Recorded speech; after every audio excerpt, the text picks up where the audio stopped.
Nous sommes en plein été. Le pape a terminé ses vacances à Castel Gandolfo. Il les a consacrées non seulement au repos, mais aussi à la prière, en pensant au changement que de façon presque immédiate, il doit introduire dans son équipe de gouvernement. Et l'un d'eux, qui peut sembler petit, mais qui est très significatif, très important, c'est que l'équipe qui fait partie de la matière apostolique a changé. La matière apostolique est pour nous comprendre le tribunal suprême de l'Église, là où se règlent les litiges entre différents organismes de l'Église, congrégations religieuses, le tribunal suprême. Il a profité de la fin du quinquennat des membres actuels. Il a retenu pour le moment le préfet de la Cour suprême de la matière, mais il a profité de ce changement nécessaire pour retirer, par exemple, deux très libéraux, le cardinal Grec et le cardinal Tobin. Tobin, d'ailleurs, n'a même pas de licence en droit canonique, et pourtant il était juge à la Cour suprême. Il a placé des professionnels, c'est-à-dire des évêques, des prêtres, qui sont experts en droit canonique. C'est essentiel pour ce qu'ils vont juger. Mais surtout, la quasi-totalité des nouveaux membres sont conservateurs. Parmi eux, il y en a deux de l'Opus Dei et un qui est professeur à la chaire grégorienne et dont le pape François avait une telle manie qui exigea qu'il soit expulsé de la grégorienne. Et ce sont les jésuites eux-mêmes qui refusèrent parce qu'il est une personne très compétente dans le domaine dont il est spécialiste. Mais peut-être la nomination la plus significative a été celle de l'archevêque de San Francisco aux États-Unis, Monseigneur Cordileone. Cordileone devant le tribunal suprême de l'Église.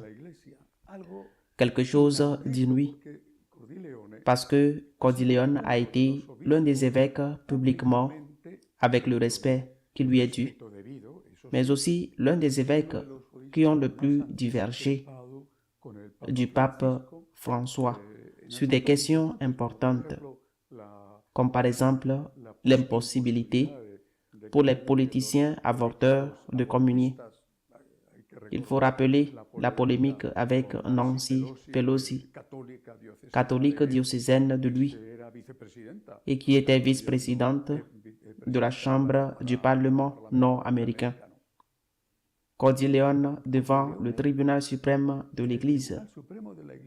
C'est une vraie nouvelle et cela indique comment lentement le pape Léon fait les changements. Cette semaine aussi, Ganswin, qui était le secrétaire personnel, l'homme de confiance du pape Benoît XVI, et qui a été très marginalisé par le pape François à la mort de celui-ci, a fait des déclarations dans le même ordre d'idées, disant que le pape Léon est un homme prudent et sage. Dans le même ordre d'idées, parce que le pape avance lentement, peut-être pour ne pas voir exploser les mines qu'il a posées sur son chemin. Il a dit qu'il est un homme prudent et sage, et il a demandé à Dieu de rester ferme quand souffleront contre lui les vents forts qui l'attendent. Dans la mesure où il va faire des changements, on va déchaîner les colères de tous ceux qui pensaient, voire même qui l'ont voté pour cela, qu'il continue sans plus la ligne du pontife précédent. Il a demandé, Ganswin, de rester ferme face à ce qui l'attend. Il a aussi parlé du chemin synodal à l'allemand et a dit qu'il est comme une pierre attachée au pied des catholiques allemands. qui veulent être fidèles.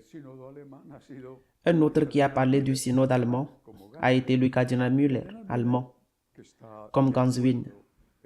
Le cardinal Müller, qui est d'accord sur le fait que les évêques qui ont été ordonnés sans la permission du pape par la fraternité sacerdotale sans Pie X sont schismatiques et méritent donc l'excommunication, est toutefois en faveur d'une libéralisation de la messe traditionnelle. Mais c'est qu'il a dit que alors que ces évêques, les lefébristes, sont considérés comme schismatiques, et il a dit qu'à juste titre, il n'en est pas de même avec les évêques allemands qui sont, dit Müller, ils sont en train d'introduire des changements profonds dans la doctrine et dans la morale catholique sous prétexte qu'il s'agit de petites adaptations, de petites modifications au temps moderne. Müller a dit qu'il s'agit d'un abus du concept de développement du dogme, parce qu'il dit, à juste titre, que le développement du dogme ne peut jamais affecter la substance du dogme. Müller demande que l'on intervienne le plus tôt possible. Il le dit depuis longtemps, car plus le temps passe, plus il devient difficile. Une autre nouvelle surprenante est arrivée en Allemagne. 26 prêtres du diocèse de Munich ont affronté publiquement le cardinal Marx en disant qu'il les oblige à faire quelque chose qui est interdit par l'Église, comme bénir les couples homosexuels, interdit même en fiducia supplicans et explicitement interdit par le pape Léon, et qui les oblige à faire quelque chose non seulement contre leur conscience, mais contre ce que l'Église exige. Peut-être est-ce pour cela, entre autres choses, que le pape Léon a reçu une audience du cardinal Marx le premier jour après la fin de ses vacances. Ils ont sûrement parlé d'autre chose, mais il est fort probable qu'il en ait parlé. Les prêtres se révoltent déjà contre Marx et le font publiquement, l'accusant de leur envoyer des choses interdites par l'Église. Un autre qui a profité des vacances pour rompre la monotonie traditionnelle de ces jours-ci a été le préfet du culte divin, le cardinal Roche. Il ne faut pas oublier que le cardinal Roche a été nommé en l'an 21, donc son quinquennat est déjà terminé, même si cela, bien sûr, le pape peut décider de prolonger le temps qu'il veut. Très bien, le cardinal Roche a fait des déclarations où il a affirmé tacitement que le pape Léon ne va pas changer la règle sur les restrictions à la messe traditionnelle du pape François et que l'on ne va en aucun cas revenir à cette libéralisation de la messe traditionnelle approuvée par le pape Benoît XVI. Pour le cardinal Roche, il n'y a pas de retour en arrière. Traditiones custodes va continuer à être interprété et appliqué à la lettre. Et ce que le pape Benoît XVI a permis doit être définitivement oublié.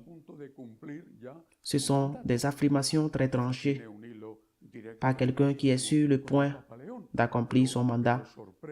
Peut-être il a un lien direct très étroit avec le pape Léon, mais il est surprenant que le pape Léon lui-même ait demandé aux évêques français récemment qu'ils soient aussi flexibles que possible et aussi favorables que possible à la célébration de la messe traditionnelle parmi les fidèles qui la réclament. C'est une autre de ces bombes, de ces mines que le pape s'embrasse à sur son chemin et qui ne sont pas faciles de désarmer. Selon Roche, rien ne changera. Traditiones custodes du pape François va continuer à s'appliquer et son morum pontificum du pape Benoît doit être définitivement oublié. Eh bien, c'est son opinion. d'un ministre du pape Léon qui va bientôt être accepté à la retraite. Il n'y a donc pas eu de manque d'affaires au cours de ces 2 semaines du mois d'août. Mais l'une d'entre elles qui m'a fait énormément souffrir a été l'acte de vandalisme dont a souffert le sanctuaire marial de Medjugorje. Ce n'est pas le seul cas. De plus en plus d'églises sont vandalisées. Dans ce cas, il s'agit de quelque chose fait par un dérangé, par un perturbé mental, un homme polonais en traitement psychiatrique qui a brûlé un autel extérieur à la basilique et qui a vandalisé la très belle image de la Vierge. Heureusement, le lendemain, tous les dégâts avaient été réparés. Mais je le répète, c'est un cas de plus de ce harcèlement que nous subissons les chrétiens, particulièrement les catholiques. Pas ceux, en l'occurrence, un malade, mais d'autres qui se disent tolérants et qui sont des dictateurs de tout ce qui ne pense pas comme eux. Demandons pour l'unité de l'Église. Demandons pour l'unité de l'Église toujours fidèle au Christ, qui est la vérité, et donc toujours fidèle à la vérité. Et demandons pour le pape. Ce n'est pas du tout facile, c'est un homme, comme nous disons, Monsieur Gadsby, prudent et sage. Mais ce n'est pas facile. Prions pour qu'il conduise l'Église à bon port et soit capable de faire face aux vents contraires qui vont se déchaîner contre lui. À la semaine prochaine, si Dieu le veut.